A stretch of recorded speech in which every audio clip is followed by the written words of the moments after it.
یہ بھی بڑا احسان ہے انسانیت کا. بات بھی شروع ہوئی تھی، یہی شروع ہوئی. یہ بھی ہمارے مذہب کا اور ہمارے رسول کا دنیا پر اور انسانیت پر بہت بڑا احسان ہے. تو بات میں کہہ یہ رہا تھا کہ بہت شادیاں کرتے دھیان شروع کرنے سوال کرتا تو پتہ نہیں آپ لوگ بتا دیں تو مجھے خود ہی یاد آ گیا کیا کیا شروع کی. تو میں نے کہا تھا کہ انسانیت کے انحطاط کا بدترین دور. ایک تو میں نے مثال پیش کی گڈھا کھود کے اپنے ہاتھوں سے اپنے لڑکیوں کو زندہ دفن کر رہے. حضور کی آنکھوں میں آنسو آ گئے. ایک آدمی نے تصور سنایا آپ نے، اللہ اللہ. اور دوسری مثال میں یہ دینا چاہ رہا تھا انسانیت کو بالکل قبر میں دفن کر دینے والی کہ جب کسی آدمی کا انتقال ہوتا تھا، وہ 50 بیویاں چھوڑ کر مر گیا، تو وہ بیویاں اس کی اولاد میں بطور وراثت میں تقسیم ہو جاتی تھی. کل تک جو ماں کہلانے کی مستحق تھی، ماں کی بیوی کون ہوتی ہے؟ ماں ہوتی ہے. اب وراثت میں بیٹے کے حصے میں آ گئی تو بیٹا اس کو اپنی بیوی بنا لیا کرتا تھا. اللہ حول ولا قوت الا باللہ. اس سے بڑھ کے انسانیت کا سب جھکا دینے والا کون سا کارنامہ ہو سکتا ہے؟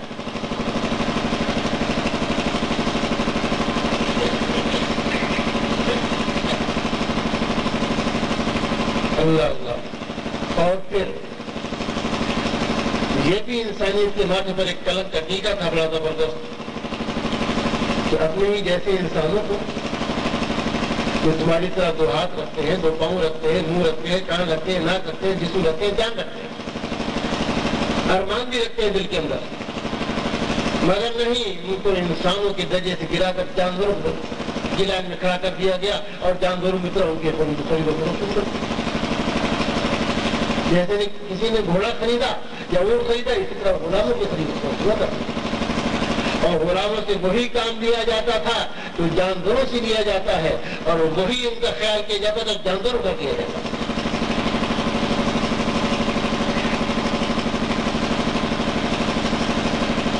یہ انسانیت کی پستی کی انتہا ہے. اور سب سے بڑی پستی جو ان سب سے بڑھ گئی، اولاد کو زندہ دفن کر دینا، اپنی ماؤں کو بیویاں بنا لینا، اپنے جیسے انسانوں کو جانوروں کی طرح زندگی گزارنے پر مجبور کر دینا، یہ سب بہت بڑے جرم ہے انسانی کے خلاف. لیکن ان سب سے بڑا جرم جو عام تھا، تمام دنیا اس کے اندر مبتلا تھی گنتی کے لوگوں کو چھوڑ کر، وہ یہ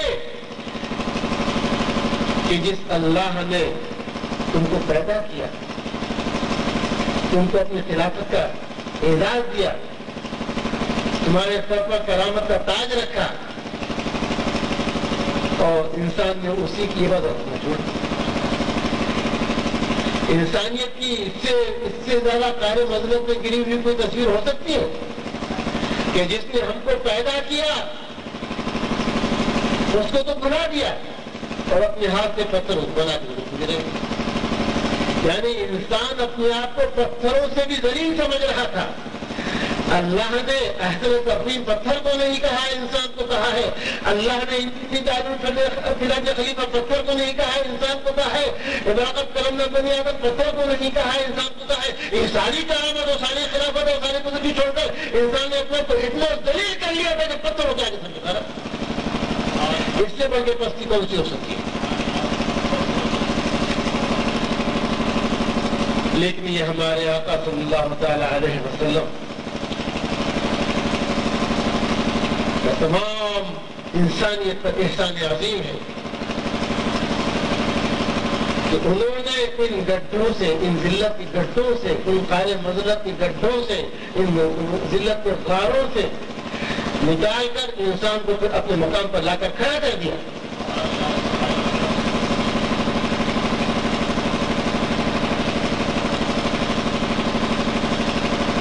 اللہ اللہ.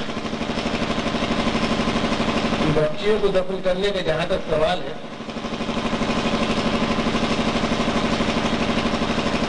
تو کتنی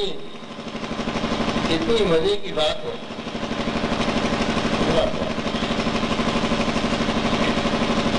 اللہ نے اپنے رسول کو بچے ہی عطا فرمائے جس کو عرب میں سب سے بدتر سمجھا جاتا ہے. حضور کو شہادت عطا ہوئی اور حضور نے ان کی پرورش اس ڈھنگ سے کی، ان کو ایسے اپنی آغوش محبت میں پالا، انہوں نے جنت طرف کرنے کیا۔ بیٹی کو جس کو لوگ اپنے لیے گناہ سمجھتے تھے، اپنے لیے ایک عیب سمجھتے تھے، اپنے لیے ایک برائی سمجھتے تھے، اپنے لیے ایک ذلت سمجھتے تھے، اسی ذلت کو اللہ کے رسول کے نتیجے سے، ان کے صحبت کے نتیجے میں، ان کی تعلیم کے نتیجے میں جنت کی عورتوں کے سردار بننے کا شرف حاصل کیا۔ سبحان اللہ، سبحان اللہ، نعرہ تکبیر، نعرہ رسالت، حضور تاجدار اہل سنت، فردان غوث اعظم، سبحان اللہ، سبحان اللہ۔ بیوہ عورت کو ایک انتہائی ذلیل ترین شکل دیا تھا، اور ہمارے ملک کے اندر بھی بعض مقامات پر بھی یہ رسم جاری ہے۔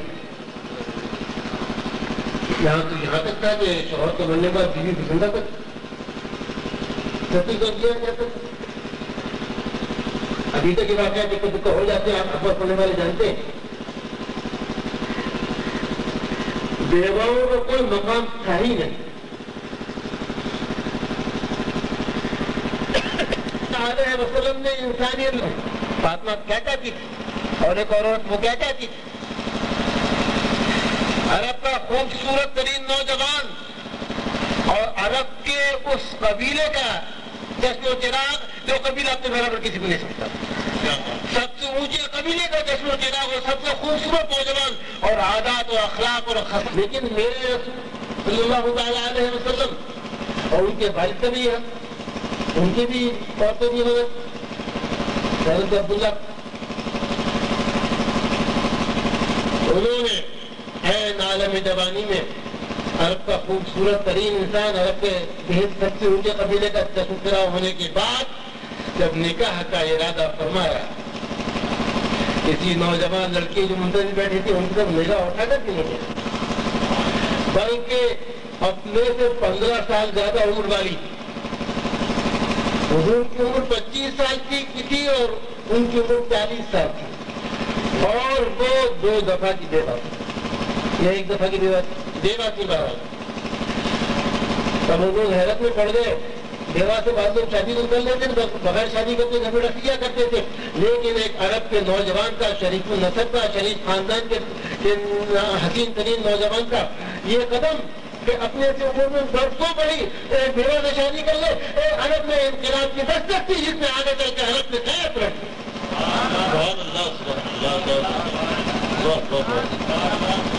اس بات کا تصور شرفاء عرب کر بھی نہیں سکتے، کر ہی نہیں سکتے تھے، سوچ بھی نہیں سکتے تھے۔ وہ ایک ہاشمی نوجوان نے تو دنیا کی انسانیت کو زندہ کرنے کے لیے آیا تھا، کر کے دکھا دیا۔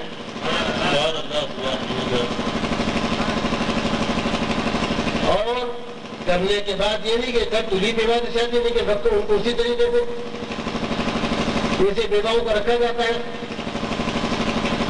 ذلت کے ساتھ، غلط طریقے سے نہیں۔ اللہ کے رسول نے اپنے سے عمر برسوں بڑی ایک ادھیر عمر کی بیوہ سے جب شادی کی تو اس کو بیوہ سمجھ کر یا اس کو کم گرا ہوا سمجھ کر اسے کوئی گرا ہوا سلوک نہیں کیا، بلکہ جب تک وہ زندہ رہی حضور نے دوسری شادی ہی نہیں کی۔